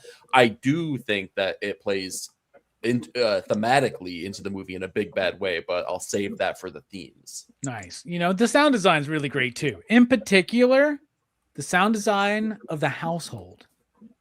That kid's like banging that doll on the crib. The parents are talking, kids are talking, so much chaos. Oh my God, dude. I was having flashbacks. I was like, thank God I live alone. I was like, I could not live like that anymore, dude. Like going to families, like on Thanksgiving or Christmas and all the kids and everything. Like, bruh, I can't do it. I can't do it anymore. What about you, Brooks? What do you think about the film's music? I like the soundtrack to this movie. It feels more subdued than like a lot of Williams stuff he does for other movies. Like it doesn't have like the kind of popping theme like like a Star Wars or Superman, but like it does incorporate the message into it, the tones message into it, which is cool. Like it's very it's just it's just like a perfect fit for this movie. Like and that's John Williams' specialty. Like you want a perfect soundtrack for your movie. Like you can't go wrong with the J-Man. Yeah, this is the one he did right after Star Wars. He composed the score after Star Wars, but he did compose that dun dun dun dun bum. He did compose that before because they needed that for the third act. But absolutely fantastic stuff. What about you, Joe? What do you think? Well, this got me thinking. There are absolutely movies that John Williams would make suck. So I'm like, let me think of an example. And you know what? No Country for Old Men would suck with a John Williams score.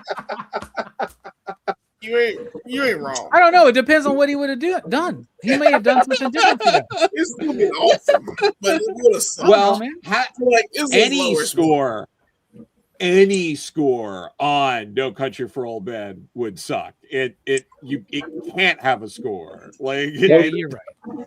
What if he scored It's Debbie like Does Dracula, Dallas? man. It's like Dracula. Not even Philip Glass could make that shit work, man. What if he scored Debbie Does Dallas? That's a whole different conversation, Matt. All right, this isn't PCP After Dark, man. Yeah, but yeah, no, Sorry. it's good. There's not much to really add. So let's just keep it going. I'll add this. Did anybody notice the Jaws theme in there? The aliens come back. It came up on the closed captioning too. It's like Jaws theme. I'm like, okay, yeah, we get it. It's on the subtitles. Yeah. Hell yeah. All right. Here at PCP, we are pop culture philosophers. We like to dive and dig a little bit deeper. We've already been doing it tonight. Jelani, what's this movie speaking to you? Lots of themes. What are you picking up from it? Don't leave your damn family. I don't care. I'm still mad about that. I don't know why. Every time I watch this movie, in all the versions, his wife leaves him with the kids. I get it. I understand. I've lost my mind. But don't leave your kids, man. I'd be like, oh, aliens have chosen me to go on a trip across the stars. Cool. Yeah. Thanks for the opportunity.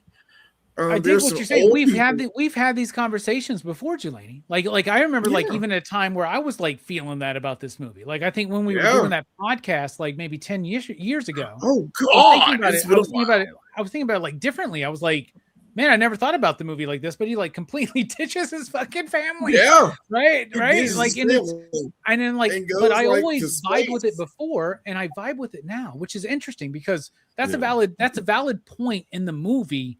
And movies should not be so clear, like coded, cookie cutter, just like on the surface, right? Movies should give us these kind of questions and themes to ponder. Yeah. I know he was married and stuff, and he kissed another woman before he left. And he's like, "Oh, you're gonna leave. I'm never gonna see you again." You know what? Anybody else would have had the kid, the chick, and him go together. Right? Like they're gonna go start a fucking space family or some shit. Yeah. Space Family Robinson, Lost in Space. This is a prequel. I think the kiss might have been out of like adrenaline too that we survived this far. Also, I think that's kind of they got that far. You're right. And they're the only two people that the entire movie they've never questioned what the other person has experienced. And that means a lot in a world where people are so like you don't believe people like dudes, I've seen shit weird in the sky, okay, that I can't explain. Hardly anybody believes me. And you know what? I get it. I'm not super obsessed with it, but I know what the fuck happened to me. But I get it. And it's nice when people believe you when some crazy shit's happen or some not so crazy shit. What about you, Matt? What's the theme to you? What's this movie speaking to you? Well, Spielberg thinks he's slick sometimes, but like, an overall theme in a lot of these movies is the loss of family because of the thing that affected Steven Spielberg greatly as a child was his mom and dad divorcing and his dad moving out of the house. And I think that's kind of what Richard Dreyfuss represents in this. He always has a family at the heart of a movie that's being torn apart by some outside force. Like at E.T., the mom's already divorced, right? She's a single mother at this point. So a lot of that there. There's also another thing you see in Spielberg movies is you can't trust people in positions of authority. You cannot trust the man. They don't believe him at the press conference. These guys are just the idiots. And that kind of reminds you of what happened with the the Phoenix Lights thing. The governor came out there and said, "Oh, you guys are crazy." And then later he admitted that he saw it too. And remember the mayor in Amityville. Oh, the beaches will be open, right? The beaches will be open, I assure you. Also, the Peter Coyote and E.T., the government man. You can't trust the government man coming. Yeah. So even J. Allen Hynek himself from Project Blue Book had to make up that story about swamp gas and that sighting in Michigan or whatever the fuck it was. And right? And the very subtle. I like the way he adds the person when we see the air traffic controllers. And he says, "Would you like to report an unidentified flying object?" He goes, "No, I do not." Because if anybody doesn't know anything about ufology and stuff and UFOs, airline pilots that report a UFO get blacklisted. So, man, I didn't realize you were one of me, man. That's awesome. You're a true believer, bro. And, I'm down, man. We got to have a Team Dog Shades night soon, man. Let's go. And he's before I shut up because I'm babbling. Also, like the themes he took in this movie are like, Betty and Barney Hill. He took stories from that, the abduction story, the Flight 19. That's why I love them adding that to the movie. And also the UFO sightings in Michigan in 1966, where the police actually chased the UFO, and they actually there was one in New Mexico too, and they told the cops he was crazy. He had to retire from the police force because he told everybody. And like you see that Richard Dreyfuss's character, it's tearing his personal life apart because he saw what he saw and he's not going to lie about it. All right, Matt. When I was on your channel last week, we talked about you coming on to my channel for like just a conversation. Now I know what the point of it is. We're gonna be talking about this shit. Yeah, because I'm ready. E, what about you, man? This movie's got a lot of themes. You are really good at picking out themes in fiction and story. Every once in a great while. Sometimes you're off a little bit, like power fantasy, really. But that being said, I'm just kidding. That's a joke, everybody. What's this movie speaking to you? Before I speak to theme, I just wanted to mention, Matt, you had just said Betty and Barney Hill and their experience. And for a split second in my brain, I thought you said Benny Hill. And I'm like, I missed a scene in this movie that was inspired by Benny Hill that could have changed my experience altogether. I thought you were about to say Betty and Barney Rubble. And I'm like, whoa, what's this? Yeah. Okay. I think that's, like I said before, it was an ambitious movie, and I feel like there's a lot of ideas that are trying to be tackled. And the thing that I feel like brought them together for me is the notion of barriers being broken. The movie opens right within 3 lines. We meet the two individuals, right? The guy that was speaking French needs an interpreter. Language barriers being broken, right? We see the notion of aliens, atmospheric barriers being broken, right? Ideologies, the barriers being broken through Richard Dreyfuss and his like viewpoints on this and how no one believes him. Class, maybe class isn't the right way to view it, but like the man versus the government, right? He breaks through. He's able to witness the aliens actually landing and being part of that. Barriers being broken is the thing that I think resonates throughout every single act of this movie, maybe more so than most things. And I agree with a lot of the other things that have come up here too, like the religious aspects. I totally see a lot of that. I'm not well versed in it, so I can't really speak to it. But again, a lot of different ideas that are coming through on that. But I think that's breaking through. And I'm trying to think of the best way to put that, but breaking through, I think, is the best way that I can verbalize it. I feel like that's what I'm taking away from it. Yeah, breaking through to the other side. By the way, the Jim Morrison of my life is Brooks. Brooks, what do you think about the theme of this movie? Well, I think like probably one of the main themes of this movie is like to not be afraid of like which of the unknown. It's like like I think like the beginning of this movie is sets up how mundane everyday life is. And how, like, we as human beings have become so accustomed to how mundane it is that sometimes, like, when something new and different, like, even if it is, like, wondrous, like, it frightens us. And I remember there's a good Bill Hicks bit he does about how he went to a place where a lot of people had claimed to see UFOs. And he was talking to the guy, and the guy's like, yeah, we came out and saw them. We brought guns with us, too. And he's like, why would you bring guns to that? And he's like, oh, in case they try to abduct you and take you in their spaceship. And Bill Hicks is in the punchline is oh yeah, and leave all this behind. It's like the idea of like being afraid of like it's kind of like the difference between horror and wonder can sometimes be just a matter of perspective. Like I think like the aliens found like the main character like he's a guy who needed this. He needed this kind of he wouldn't be afraid of this kind of thing. He would view it with a sense of wonder.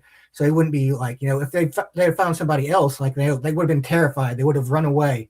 But, they found the people that would be drawn to them. And those are the people that, they want the people who are curious, who wanted to reach out, who would be willing to take that risk. And, that's a big thing about the unknown and the idea about aliens from space and all that is we don't know what they would be like. Would they be like us? Would they be completely different from us? And it's it's part of the wonder of this universe, this great unknown thing is you just got to go with the flow sometimes. You can't be afraid. You just have to you have to take it as it comes, and even if it is frightening, even if it does shake up your everyday mundane world, you got to be willing to take risks. It's Bill, it's just like Bilbo too. Sometimes you got to go out on the adventure, even if it is scary. Hell yeah, man. Nice defense of Howard Shore right there with the reference to Bilbo. I like that. I love everything you said, man. 100%. Joe, what about you? What's the theme of the movie? What's it speaking to you? Well, to build on some of what people have already been saying, putting the spiritual stuff aside, the one of the core themes here that really goes over is not coming together is a choice. And, starting off with everyone sort of being segmented off, literally people not understanding each other's languages in the first scene. And then everyone, understanding what's happening at the end, and the build up to that. The family not understanding, Richard Dreyfuss. Because you also notice it's Terry Garr is not trying to really understand what's happening. She's just she is actively making the choice of this is strange. I want no part of it, rather than what is it you see? I know you went through this situation. Let's get, the kids to, grandma's for the week and we're going to figure out what's going it's this, she's unwilling to accept what's happening. And that's a choice she's making. And we can choose to come together, and all parties involved have to sort of make that choice. And it's a movie about watching how some people make that choice and some people don't. But in the end, it's our choice if we don't come together.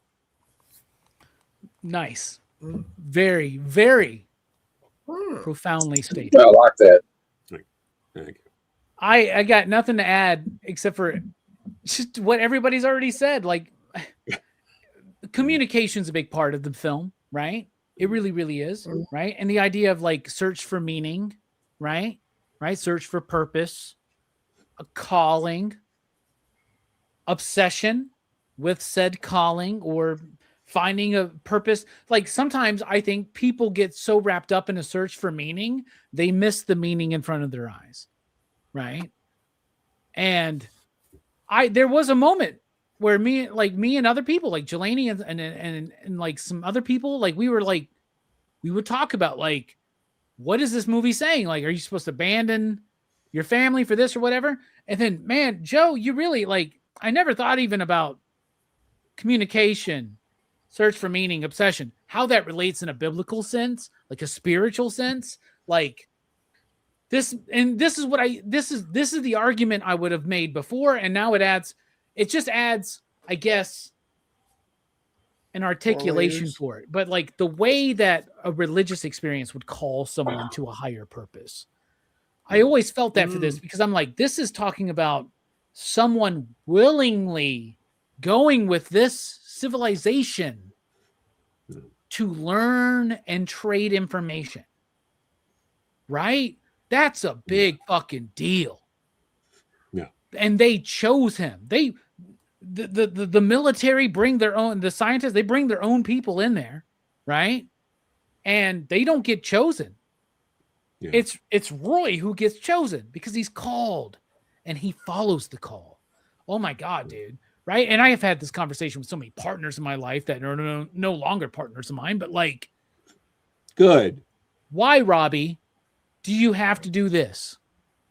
Why can't we just do this? Well, I don't feel like I'm called to do this. I'm called to do this. Whether it's my YouTube shit, whether it's working at the comic shop, whether it's being obsessed with the movies and comic books. This is something I've been called to in my life. My life is better for it, right? I'm not on an alien spaceship learning shit for our civilization, but I'm here with you cats discussing this profound movie. But my favorite thing about this movie, and the one thing I really wanted to, what I thought I was going to talk about, but that spiritual significance. Saul on the road to Damascus, on his way to becoming Paul, Jesus and his apostles. What does Jesus tell his apostles? What do we do? What do we got to do? What do we got to do, Rabbi, teacher, master? Teach us. Leave your family, follow me. It's like, Joe, you're right. It's more than an obsession. It is a calling.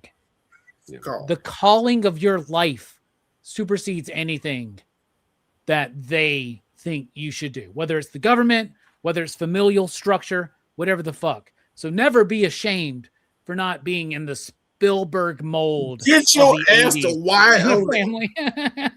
Go and soar the goddamn stars, man. But I love the idea that this is a science fiction film that really leans into the wonder and awe of it and not so much into the terror and fear of it. So I love that. I love what Brooks said, like, let us approach life with wonder and awe and not terror and fear. Mm-hmm. That's what I want to say. All right, time to rate this thing. We're running long. You know what? But this is a great conversation. Close Encounters of the Third Kind. What a deep movie. Next week, probably going to be 3 hours long, y'all. We're talking about 2001: A Space Odyssey. Shit. We'll see what happens. Anyway, Jelani, out of 5 possible you digs, what would you rate Close Encounters of the Third Kind? Kick us off on the panel while everybody in the chat lets us know what they think. We would have killed all these aliens in this timeline.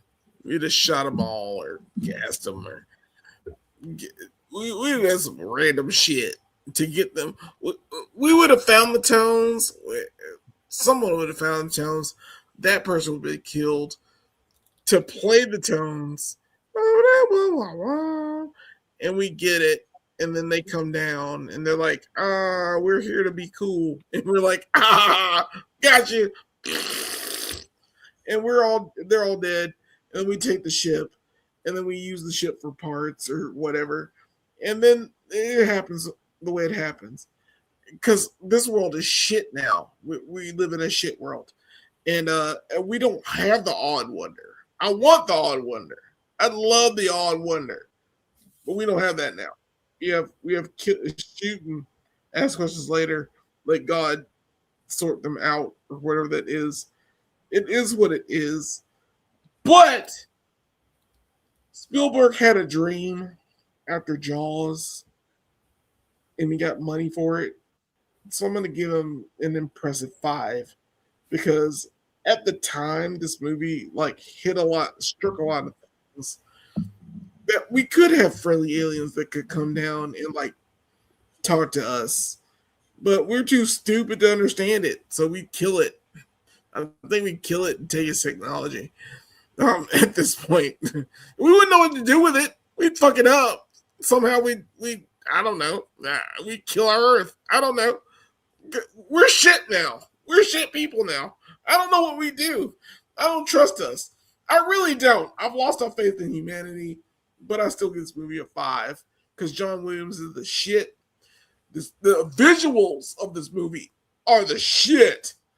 This shit is like the last 30 minutes of this movie are like what we need to strive to.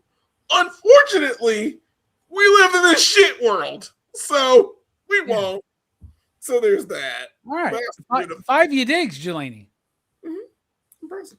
All right, just so you know, that's all getting clipped out tomorrow. Like drunken Jelani explains Close Encounters of the Third Kind. I'm ready for this movie. And yet we can't do that now. We fuck it up. Somehow we really fuck it up. We couldn't have done that then. They'd have killed them back then too. Let's face it. Okay. This is a very optimistic, hopeful movie. Like I love it. But we'll fuck it up. I love it. Like the little kids would come out with their outfits on, and we'd be like, M16. My favorite thing about that whole bit is just look at fucking Joe Corallo's face when Jelani starts talking. It's the fucking best, dude. It's great. Well, I mean, I honestly look at everybody's face. I can't wait to look at everybody's face. If you believe the conspiracy theories, we already met them and we already killed them. If you believe that, Jelani, I love what Jelani. You were profound. I love what you said. 5 you digs from Jelani. Perfect score for a movie. No, I agree with you, man. Like we should strive to be in the world that with that sense of wonder that Close Encounters is trying to convey to us. What about you, Matt? Out of 5 you digs, what would you rate Close Encounters? Well, this is pretty epic Spielberg, but I'm kind of I'm not as generous with my ratings on movies like that, on good movies, because I know what Spielberg can do because I've seen what he can do. And this is a great movie. It does have some flaws in it. So I'll give it a 4, but I want to add something I forgot out of my notes. Is somewhere in alternate reality, there's a version of this film in the 616 or Earth X where Steve McQueen plays the part of Roy, because that's who originally was supposed to be cast. And the only reason he didn't do it was because he said, I can't cry on demand. I don't think I could do that. So I don't want to ruin your film. So pretty cool Steve McQueen to turn it down, even though he knew it was a hell of a role. But yeah, I give it but it's a good movie. But Jelani, I think we would have killed the aliens in the 70s, the 60s, the 80s. They're already dead. But I don't know. But this movie has a very hopeful outlook on the human race, and I think we should be more like that, have more of a sense of wonder instead of being mean to each other. But yeah, I give it a 4. All right, 4, very good, very respectable. That's cool. By the way, I do think there should be a 4th version of this film. I was thinking about this when me and my girl were watching it, and like you get the movie is exactly the same, but you get to the end, and after all the lights and effects, they just blow everybody fucking up, and the movie is blow it up.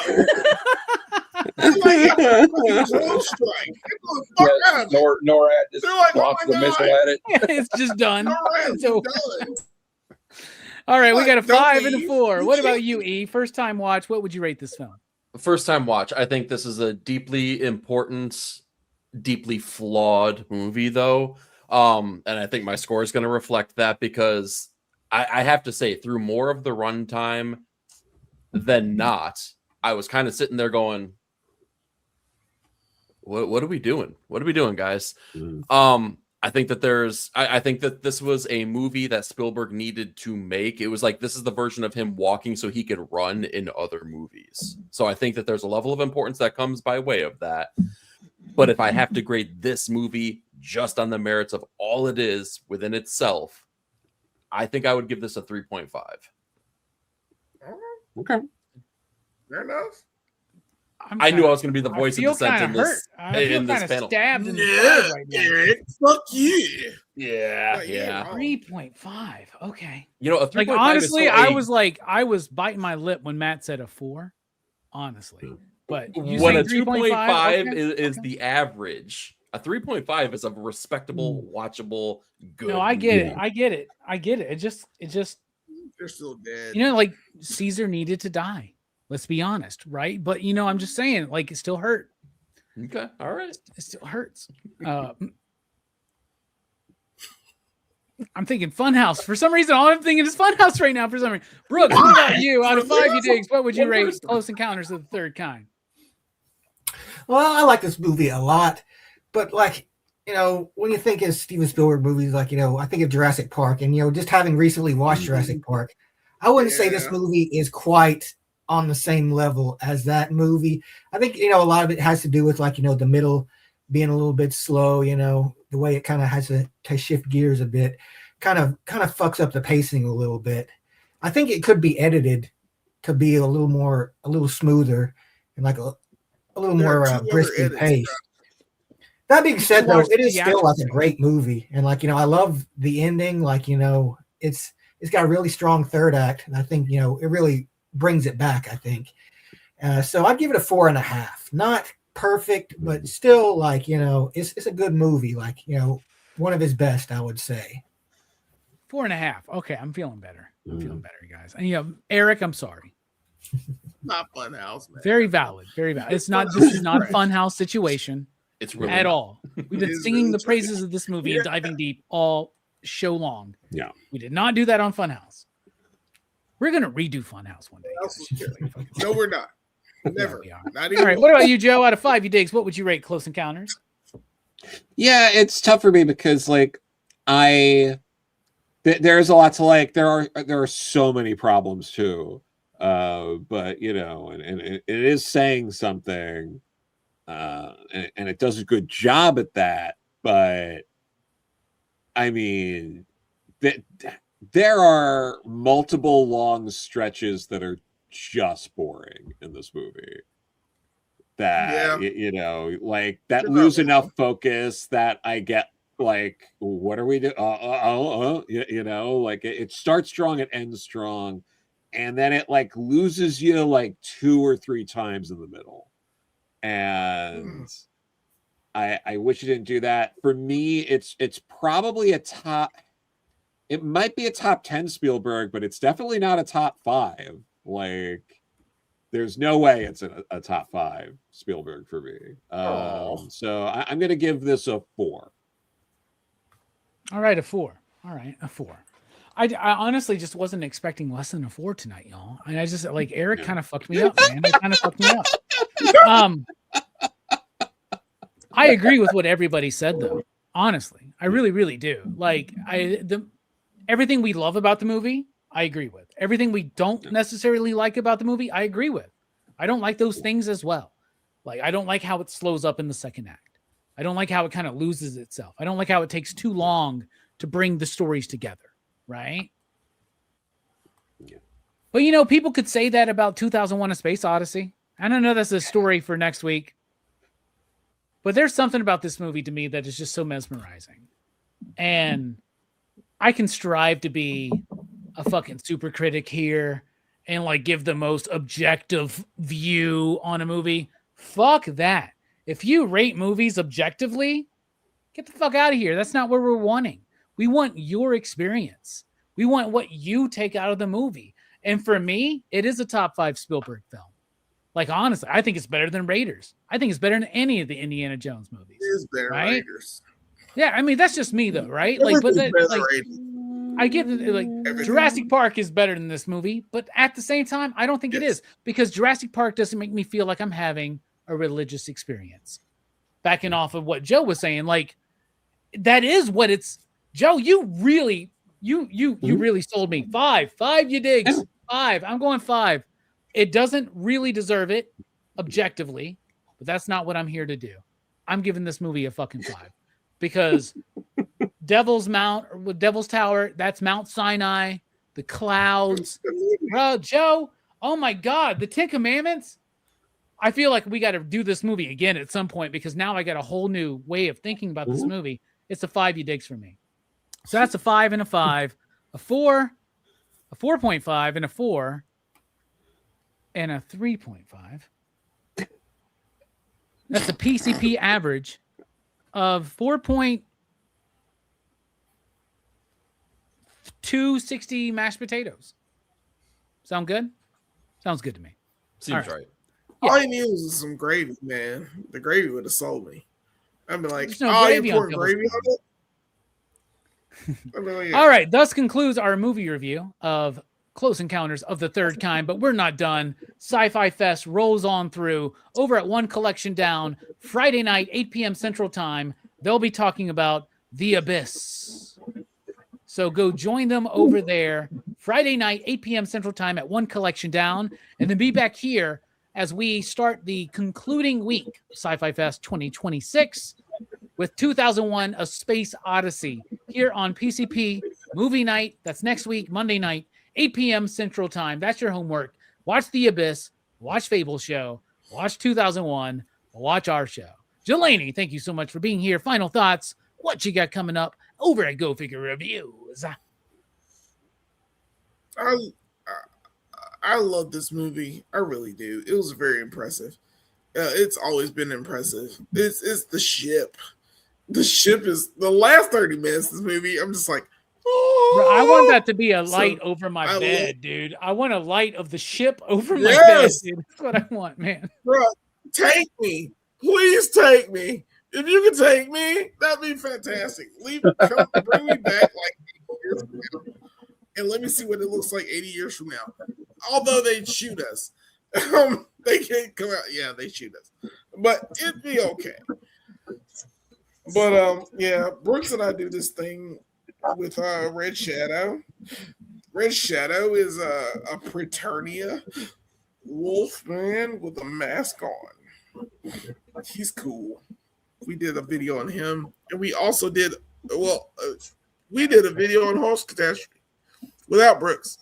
But it's all see all those horses. All those horses are cool. You should probably check that video out.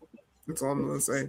Everybody go check out Go Figure Reviews. Matt, thank you so much for being here. Great conversation with you on Close Encounters. What you got coming up? Tell everybody where to find you. Well, I'm on Heroes for Hire Comic Club YouTube channel. I also have an Instagram page, a TikTok page, a Facebook group. I'm all over the place. Only thing I don't go on is X because that place is like a wasteland. But yeah. Tomorrow, I have a video drop, pre-recorded video. I review me and my friend Big Jeff, who was in the chat earlier, are reviewing every issue of G.I. Joe from the Marvel run. Oh, I forgot. That's this one. And we're up to issue 10. So it's going to be a long series because there's 155 issues. And this one's called, the name of this comic was called A Nice Little Town Like Ours. It's the first time you see Cobra's little town, Springfield, which looks like a nice little town, but Homer Simpson doesn't live there. Cobra Commander lives there. And then Wednesday, we have my show. I have a movie review show called Good Bad Cinema. And we vote on whether a movie's good or bad. And we're going to be reviewing The Warriors Wednesday night at 9 p.m. Eastern. Anybody on the panel is invited if they want to. But we pose the question, is this the best movie about street gangs? You can vote in the chat. The chat gets the vote too, whether the movie's good or bad. And then Sunday at 6 p.m. Eastern, Sunday Super Show Extravaganza. I just call it that because I like the excuse to use the word extravaganza. New Comic Book Day previews. We also go over the trending comics of the week. And we do a little thing called Out of Context panels where we show single panels that could be taken wildly out of context. And most of the time, they're Superman's pal Jimmy Olsen comics or Archie comics. Nice. Joe, didn't you and Purchase do that on Friday nights back in the day? Yeah, I know. And I gotta get him on the phone again soon. I'm supposed to have a catch up with him, and we're probably gonna do some sort of snarky video soon. By the way, in case people were listening earlier, Bendis, if you're listening, I'd never say anything like that about your comics. What if Bendis was listening? Just, I never say that. I love Jinx. I love Goldfish. I love Torso. I love the first volume of Powers. Superman, man. Why? I love all of the first volume of Ultimate Spider-Man. There you go. Matt, thank you so much for being here. Eric, thank you as well. You're here usually every month on the monthly comic book review, but you have your own channel. Do your own thing. What you got coming up? I do, yes. Over at 9-Panel Grid, you can find all of the daring commentary that will sometimes expose Bendis for my real thoughts on what he brings to the industry. Rush, he might be watching. Oh yeah, sorry. Cut that out. Shh. But more importantly, on the pull list drops every single Sunday morning where I go over all of last week's comic book thoughts here. And some of those comics, they also get 3.5s. You can catch me Wednesday over at Dr. Doom's Fan Club, though, for Ink and Insights, where I'll be talking about all of last week's comic books, going over the good, the bad, and the ugly, and all the fun stuff that comes in between. So catch us over there Wednesday night. What's this Absolute versus DC thing, man? Like, in particular, man? What's your thought there? What's going on there? DCKO, man. issue number 4. That's exactly what it was about. Yeah. I didn't realize that was on the pull list. I'm sorry. I pulled it up too late. I'm sorry, man. It's quite all right. Your rating for pulling up thumbnails, 3.5. You know what? That's fair. Whoa! That's fair. I would say that's fair. Brooks, what about you, man? Final thoughts. Thank you for being here, man. Oh yeah, man, and just a little anecdote. This movie reminded me of the first time I went up in the John Holshoe's spaceship. His lighting was fucked up, and I got half of my face sunburned. And I've never been back since. He swears one day he's gonna fix the lighting, but I'm not willing to risk it, dude. I love that years later, Brooks is keeping I'm reviving John the bit. Holshoe as an alien bit alive. That's fucking funny, man. That is a good. I guarantee you, some man. people like Metal Elf may not have any fucking clue what the fuck you're talking about, but man, trust me, It's like an old bit. go watch all of our videos right now. Okay, like we could use the watch time. I guess I don't fucking know. What's the YouTube algorithm? We don't give a fuck. Anyway, Joe, thank you so much for being here. What do you got coming up, man? You ready to announce anything yet? Come on, man. What's going on? I would love to announce stuff. There's some stuff, if you looked me up on Amazon, that's in pre-order that hasn't been announced. So have at it. I don't know what I can say about that. But yeah, I will have more things to talk about very shortly. Hopefully in the next couple of months, I'll be able to talk more about that. In the meantime, at the end of the month, I'm going to be at Long Island Horror Con. So if anyone's listening to that, it's going to that. I am also going to be at Emerald City and C2E2 in March. So if you're going to either of those shows, you can catch me there. I'll also be tabling in April at the Brooklyn Indie Comics Showcase, selling copies of my and Chase Bluestone's crowdfunded comics, Sink to the Top, as well as a bunch of other crap I've done. Heck yeah, dude.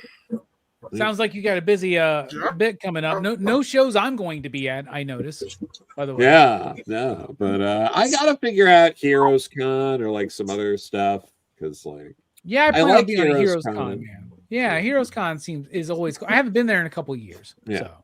It's a fun show, but there's not a lot of editors there, and I'm all there. I'm trying to get work. All right,